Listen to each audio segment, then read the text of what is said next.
Alright guys, today we're back with my 2023 Honda Civic Type R, and I figured it was time for an update video. I performed a couple modifications since my last ownership update, and it's time to give you guys some thoughts on what they do, how it's changed the car.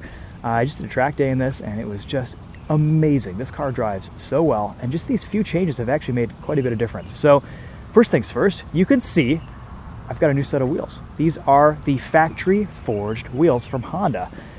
The OEM wheels, the black 19s, come in at around 26 pounds per corner. These shave off a little over 5 pounds per corner. So these are 21.3 pounds each, 19 by 9.5, and I have them wrapped in a set of Bridgestone Potenza Sport AS tires in 255/35 R19s. Bridgestone sent me these out to test, and one reason I do keep getting these ultra high performance all-season tires is because they perfectly fit my needs as a daily driving tire for this car.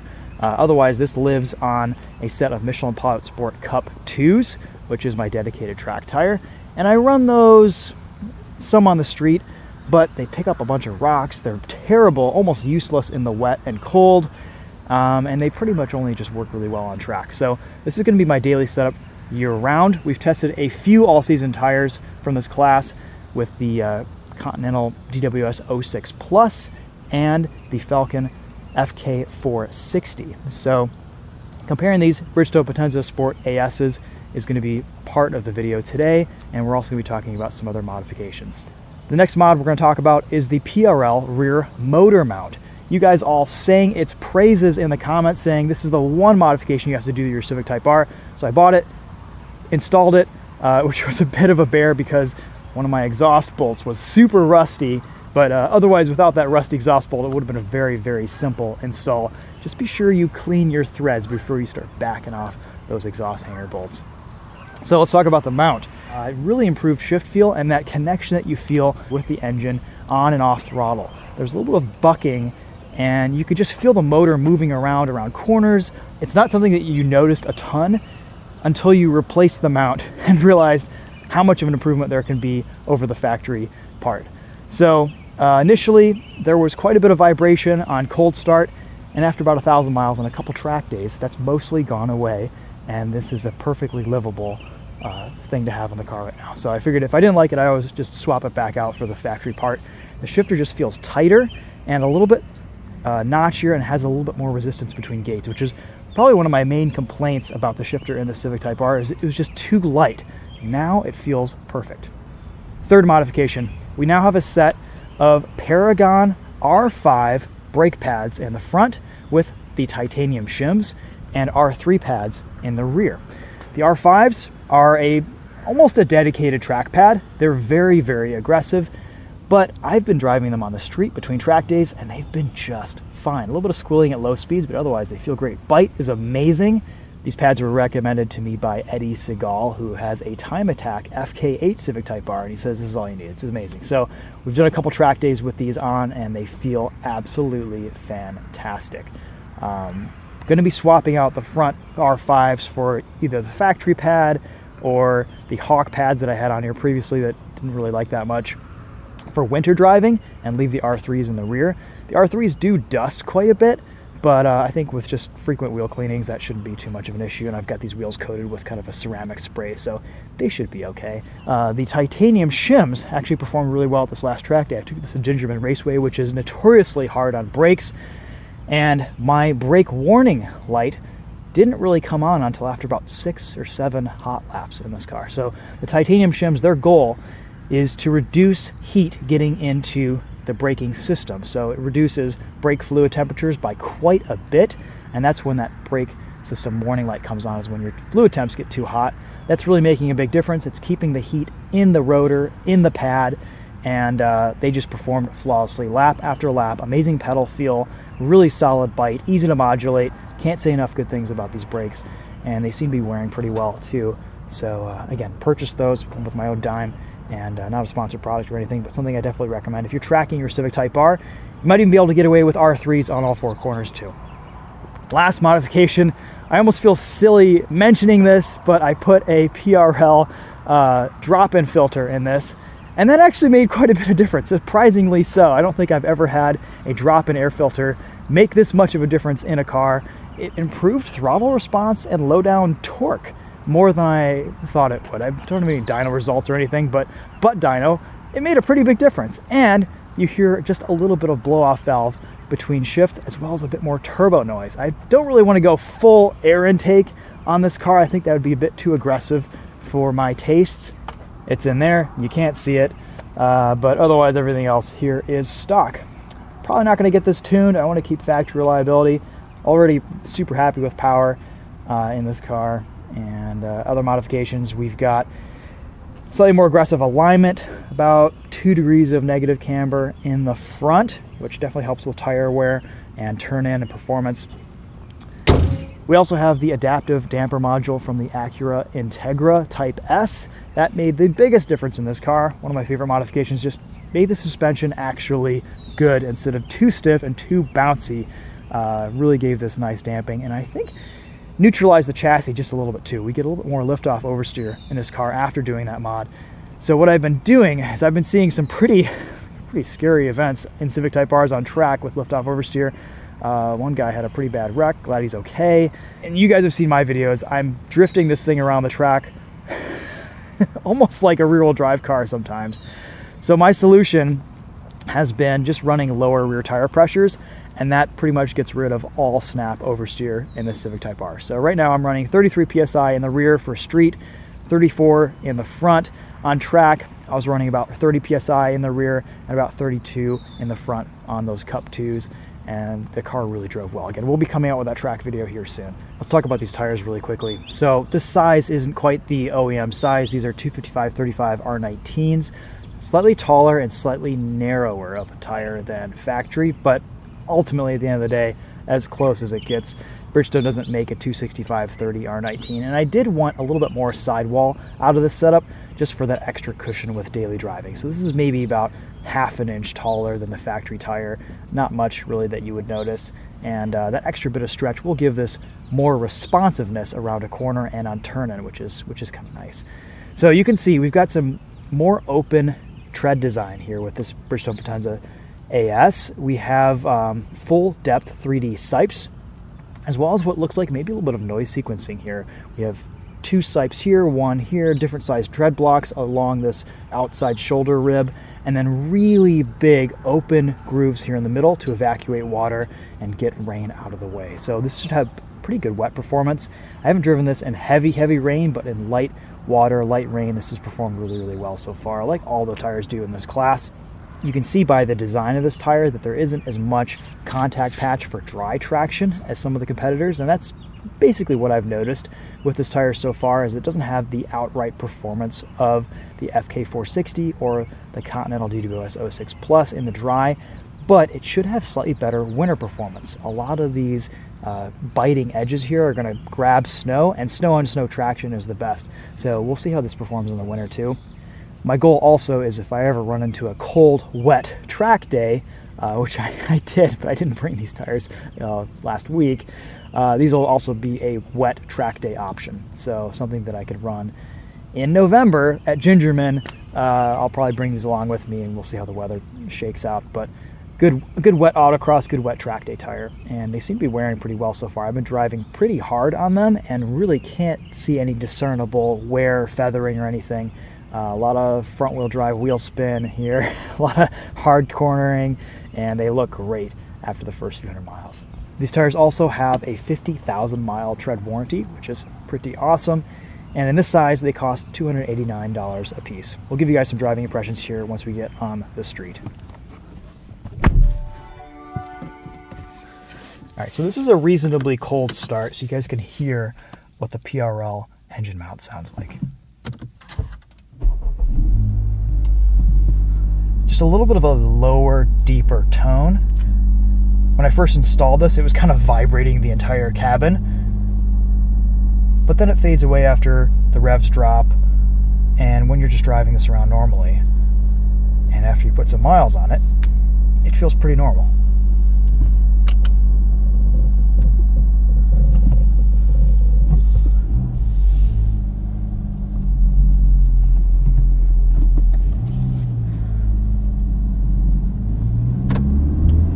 Right now I have my exhaust valve closed. If you've seen videos on this car, you may remember that I did the center resonator delete, or the front resonator delete, much like how the Acura Integra Type S comes from the factory.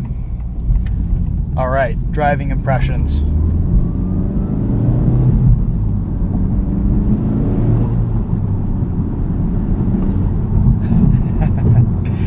That intake is so subtle, but if you're wearing headphones and listening to the binaural audio that this video is recorded with, you might be able to hear a little bit of extra turbo, whistle, and blow-off valve noise.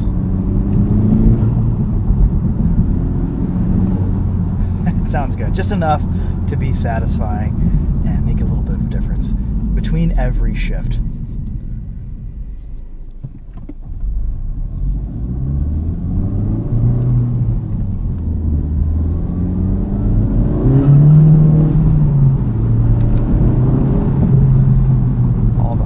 Are closed now, so we have to find an alternate route.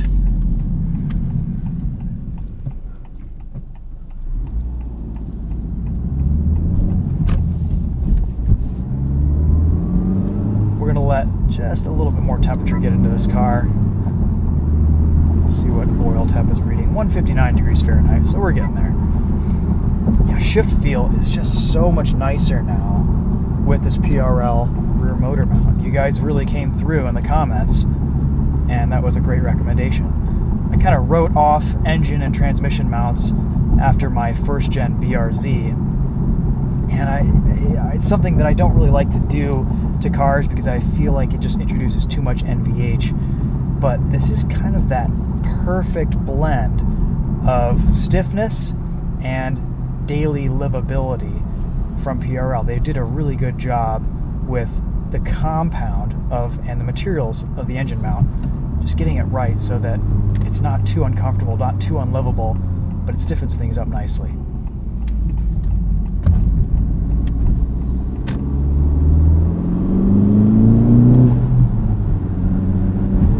This car just feels so dialed in now.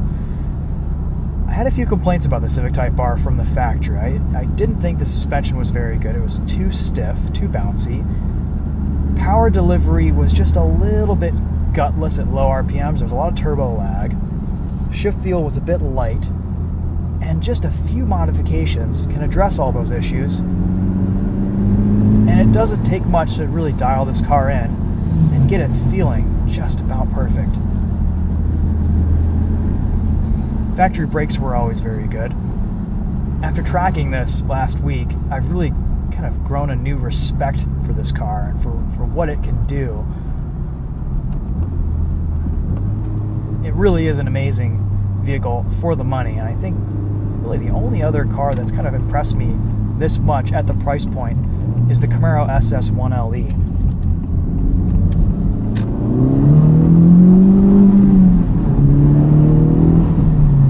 Just has amazing performance, really good driver feedback, really good feel. Almost Porsche levels of communication here, from the steering, from the shifter, from the chassis. The seats feel like they're something out of a supercar. I always wanted a Civic Type R since the FK8 came out. And this has just been amazing to own. Alright, let's see what this could do around a corner. Plus R mode. Still a little bit greasy out from last night's rain.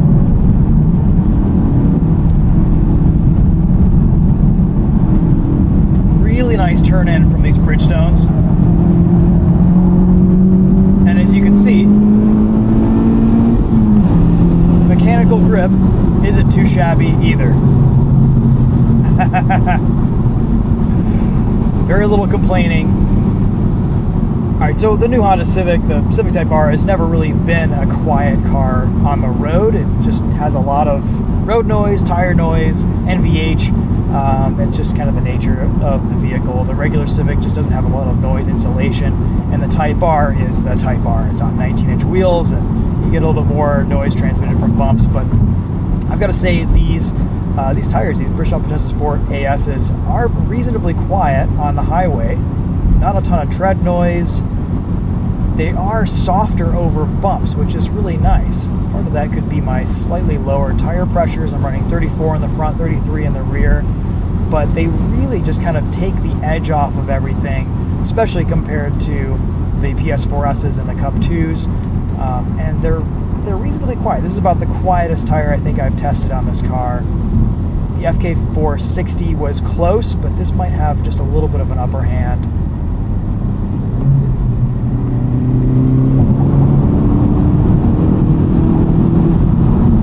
Let's test out these brakes here real quick.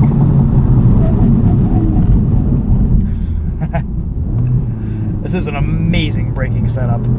I've never had brakes this good on any of my cars, and it's so nice to finally have a proper set of track pads.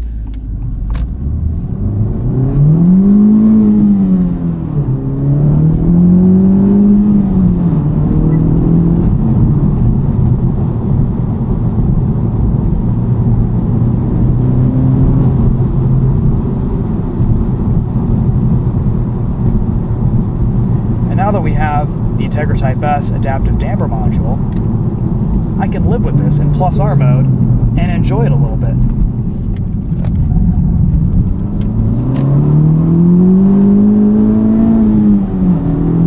Also, no more wheel hop with that rear motor mount from PRL. Tires just spin and get the job done. Overall, the car feels more responsive and a little bit more raw and visceral. That extra vibration, that extra engine noise you get from the PRL mount, I don't know, I think it really improves the driving experience in ways that I didn't expect.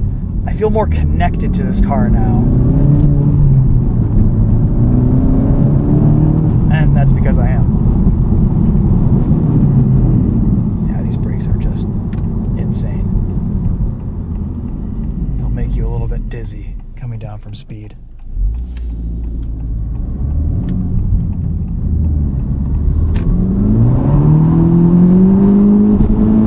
So anyway, like I said, not as much traction from these Bridgestone Potenza Sport AS's as I've had in some of the ultra high performance all season tires in the past.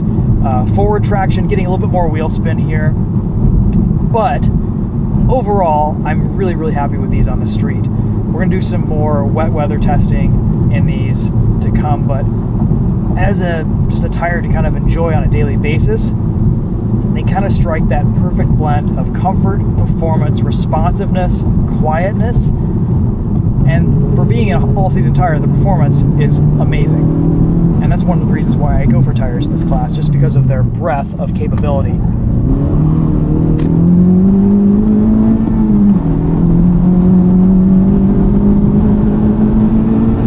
Think you need that much more grip on the street.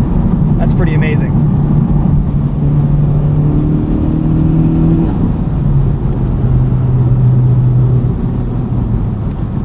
I'm thinking this actually would have been the perfect tire to run on my Subaru BRZ after wearing through the Michelin Potenza Sport All Season 4s, because it just has enough grip that you can kind of get it loose. This has, if you coax it into a lift-off oversteer moment on an entrance ramp, you can get the tail out a little bit. It's just kind of that perfect, easy level of traction that lets you have a little bit of fun, but it gives you a very progressive, easily approachable limit, which I think is nice in a street tire. It seems to be a well-constructed tire too. Sidewalls don't seem to be rolling over excessively. Tires are wearing awesome with some pretty hard driving so far. So anyway, we'll report back throughout the life of the tire over time in different driving conditions. The purpose of today's test is just to kind of give you guys some first impressions on what this is like in the dry. It's about 55 degrees outside, so pretty cold, and about the temperature where ultra high performance summer tires start to kind of give up traction, whereas this has traction right out of the gate, and will continue to have traction up to sub-zero temperatures. One problem that I do have with running dedicated winter tires on a car like this is that they do hurt performance so much in the wet and in the dry when you're not driving in the snow. And I've got to be honest, the last few winters here in Michigan have been pretty lame. We've only had a few days of snow out of the entire 4 or 5 months that comprises winter time. And it's almost not worth it for me to run a dedicated winter tire on this car, having the Ranger Raptor now, and having the S2000, which has dedicated winter tires on it.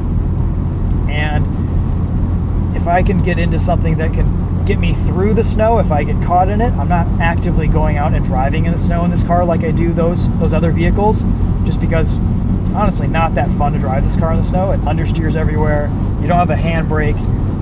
You can turn traction control off, but it's a whole process. It doesn't have good ground clearance. This is not a good winter vehicle. It's not what it was meant to do.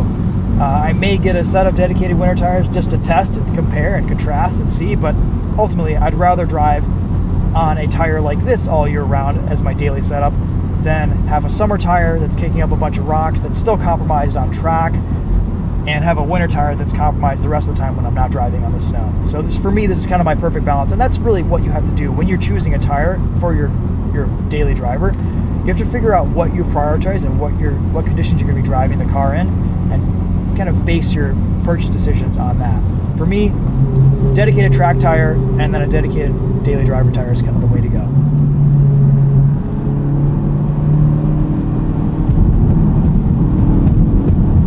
Alright, so we're in comfort mode, a little bit softer suspension here.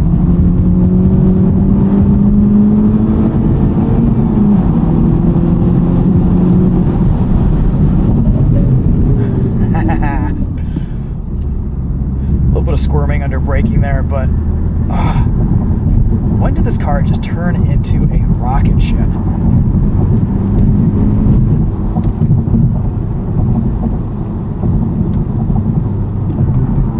It is just so good, you guys.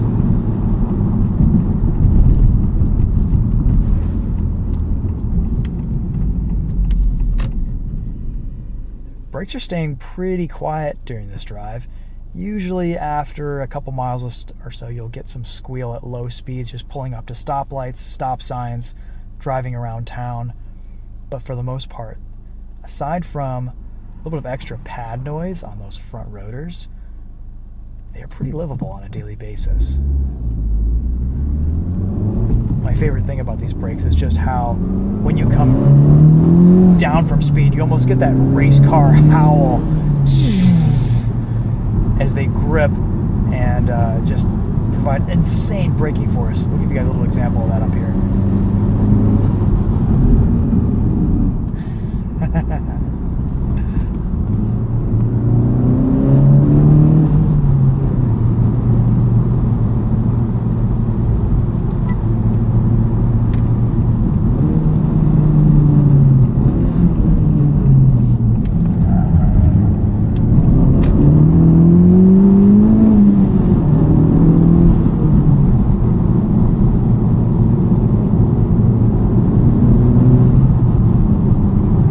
So now that I've sold the BRZ, I'm going between this and the S2000 a lot.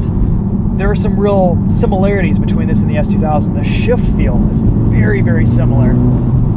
Your interaction points in this car just kind of feel familiar. It's funny how Honda really did a good job kind of capturing their old DNA that goes all the way back to how the S2000 drives and feels in this Civic Type R. And I think most of that is just the shifter, but some of it is the responsiveness of the engine.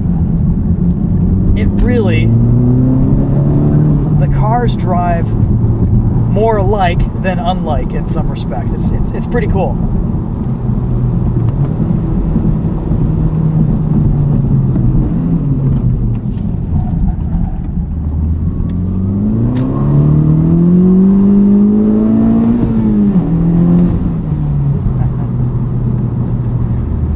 Alright guys, well, there's a quick update in the 2023 Civic Type R. We're going to be coming out with a track video on this, actually 2 track videos.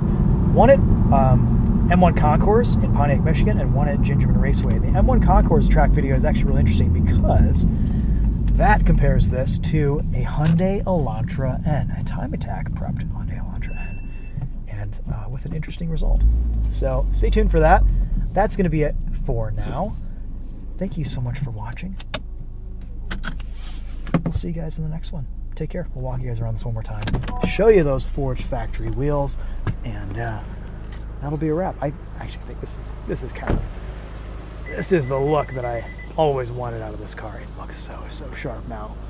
It's kind of the perfect shade of gray to complement everything. Is there anything else that I want to do to this? The clutch, the factory clutch feels a little bit light and a little bit weak.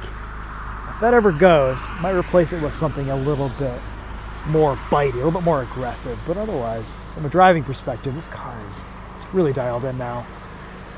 Might like an Alcantara steering wheel, might like a carbon fiber rear spoiler, but you know, those are just kind of silly accessory things that don't really affect the driving experience that much. But I've decided I do really want to hold on to this car for a while because it is so good. I am gonna wrap the front hood. I don't have PPF on the front hood. I do have PPF on this front area here and the whole front fascia. But I noticed after this last track day, I was getting a couple of rock chips right here just from following cars closely on track, and I want to get that protected so that it doesn't happen anymore. No chips on the fenders or anything, but I think if you're going to be doing track work or you just want to protect your Type R, front clip, all this black stuff here too, and then the hood are good things to protect and wrap.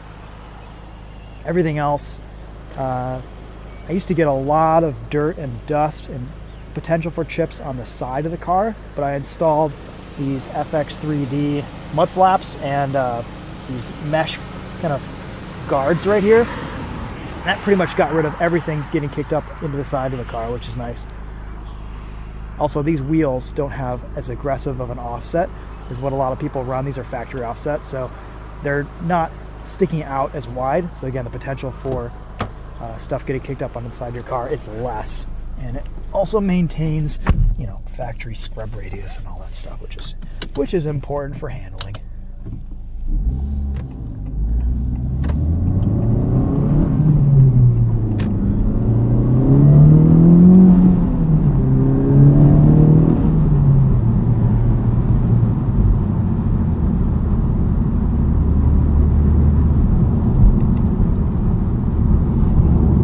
I think that's all I have to say for now. Stay tuned for those other videos coming out soon. We'll see you guys in the next one. Take care.